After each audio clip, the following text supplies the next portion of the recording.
നല്ല അസ്സലൊരു പൊതിച്ചോറുണ്ടാക്കിയാലോ? അമ്മയുണ്ടാക്കുന്ന പോലെ ഒരു കഥയൊക്കെ കേട്ട്. ദൂരയാത്ര പോകുമ്പോഴാണ് സാധാരണ അമ്മ പൊതിച്ചോറുണ്ടാക്കി തരാറ്. ഞാൻ ആദ്യമായി ഒരു ദൂരയാത്ര പോയത് 10ാം ക്ലാസ്സിൽ പഠിക്കുമ്പോഴാണേ. ഞങ്ങളുടെ കുട്ടിക്കാലത്ത് അമ്മ ഒരിടത്തും ഞങ്ങൾ രണ്ടാളെയും ഒറ്റയ്ക്ക് വിട്ടിട്ടില്ല. 1 മുതൽ 10ാം ക്ലാസ് വരെ ഓരോ വർഷവും ഞാൻ സ്കൂളിൽ നിന്നും ടൂറ് പോകുമ്പോൾ വീട്ടിൽ വഴക്കുണ്ടാക്കിയിരുന്നു. അപ്പോൾ അമ്മ പറയും, 10ാം ക്ലാസ് ആകുമ്പോൾ കുറച്ചറിവാകും, അപ്പോൾ ടൂറൊക്കെ പോകാം.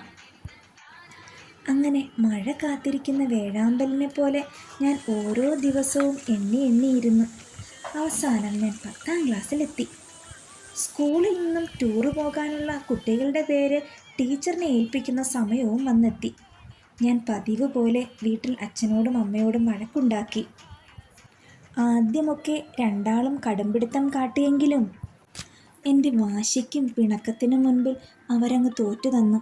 കാരണം 10ാം ക്ലാസ്സിൽ ടൂറ് വിടാം എന്ന് മുന്നേ വാക്ക് തന്നിരുന്നു.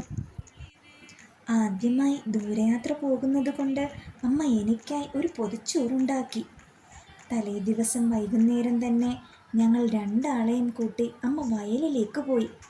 അവിടെ അച്ഛനും ഉണ്ടായിരുന്നു. ഏത്തൻ വാഴയായിരുന്നു പ്രധാന കൃഷിയെങ്കിലും ഇടക്കൃഷിയായി വെണ്ടയും പയറും കപ്പയും ഒക്കെ നട്ടിരുന്നു. അച്ഛനും ഞങ്ങളും ചേർന്ന് കുറച്ച് പയറ് പൊട്ടിച്ചെടുത്തു, കപ്പ പിഴുതു, ഒരു വാഴയിലയും വെട്ടി. പിന്നെ തിരികെ വരുമ്പോൾ കുറച്ച് മുരിങ്ങയിലയും പറിച്ചു.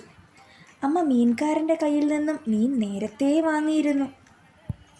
അമ്മ വെളുപ്പിനേ ഉണർന്നു കഞ്ഞിക്കരിയിട്ടു, കപ്പപ്പുഴുക്കുണ്ടാക്കി, പിന്നെ മുരിങ്ങയിലയും പരിപ്പും കൂട്ടി തോരനുണ്ടാക്കി, പയറ് മെഴുക്ക് വരട്ടി, അച്ചാറ് പിന്നെ അമ്മ നേരത്തെ തയ്യാറാക്കിയിരുന്നു. ഒരു ചമ്മന്തി അരച്ചു, മുട്ട പൊരിച്ചു, പിന്നെ മീനും വറുത്തു. ഞാൻ ചോദിച്ചു, ഇത്രയൊക്കെ കറികൾ വേണോ അമ്മേ? ഒരു ചെറു പുഞ്ചിരിയോടെ അമ്മ പറഞ്ഞു, നമ്മളൊക്കെ പാവങ്ങളാണെങ്കിലും 4 ആൾ കൂടുന്നിടത്ത് എൻ്റെ കുഞ്ഞുങ്ങളെ ആരും മോശം പറയരുതല്ലോ. എന്നിട്ടൊരു ഉപദേശവും, എല്ലാവർക്കും കൊടുത്തേ കഴിക്കാവൂ. ഓടിപ്പോയി ഞാൻ കുളിച്ചൊരുങ്ങി. നേരത്തെ തന്നെ തയ്യാറാക്കി വെച്ചിരുന്ന ബാഗും പിന്നെ ഈ പൊതിച്ചോറുമായി ഞങ്ങൾ സ്കൂളിലേക്ക് നടന്നു. നടക്കുന്ന വഴിയിൽ മുഴുവൻ ഉപദേശമായിരുന്നു. കൂട്ടം തെറ്റിപ്പോകരുത്, ചോറ് മുഴുവൻ കഴിക്കണം, പിന്നെ ടീച്ചേഴ്സ് പറയുന്നതൊക്കെ കേൾക്കണം.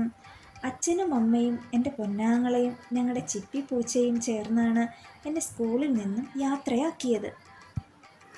ആ പിന്നെ ടൂറ് പോയ സ്ഥലം ഞാൻ പറഞ്ഞില്ലല്ലോ.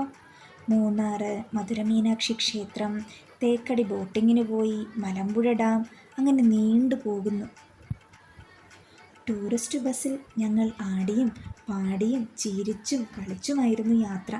ഉച്ചസമയമായപ്പോൾ ഭക്ഷണം കഴിക്കാനായി ഞങ്ങൾ ഓരോരുത്തരും ബാഗിൽ നിന്നും അവരവരുടെ പൊതിച്ചോറുകൾ എടുത്തു. പൊതി തുറന്നപ്പോഴുണ്ടായ ആ മണം പറഞ്ഞറിയിക്കാൻ എനിക്ക് പറ്റാത്തതുപോലെ. വാടിയ ഇലയിൽ രുചികരമായ നാടൻ വിഭവങ്ങൾ എല്ലാം എനിക്ക് വേണ്ടി അണിനിരന്നിരുന്നു. ഒന്നും നോക്കിയില്ല, കൂട്ടുകാർ എല്ലാവരും ചേർന്ന് കുശാലായി അങ്ങ് കഴിച്ചു. സ്വന്തം കൃഷിയിടത്തിൽ നിന്നും ഒരു വിഷവും തൊടാത്ത നാടൻ ഭക്ഷണം. ഇന്ന് ഞാനും എൻ്റെ പൊന്നോമനയ്ക്കായി ഈ വിഭവങ്ങൾ എല്ലാം ഒന്നേന്ന് തയ്യാറാക്കുകയാണ്.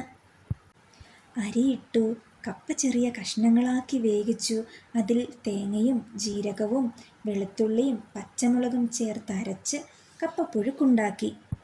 സ്വന്തം തൊടിയിലെ മുരിങ്ങയിലയും പരിപ്പും ചേർത്തൊരു തോരനുണ്ടാക്കി.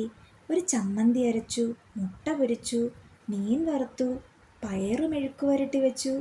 എല്ലാം എൻ്റെ അമ്മയുണ്ടാക്കുന്ന പോലെ തന്നെ. എനിക്കും ഈശ്വരൻ ആ ഭാഗ്യം തന്നു. വിഷമയമില്ലാത്ത ഭക്ഷണം എൻ്റെ മക്കൾക്കും കഴിക്കാനായി. ഞങ്ങൾക്കും പാട്ടത്തിനാണെങ്കിലും ചെറിയൊരു കൃഷിഭൂമിയുണ്ട്. അവരും ഇതെല്ലാം കണ്ടറിഞ്ഞു വളരട്ടെ, എന്നെപ്പോലെ തന്നെ.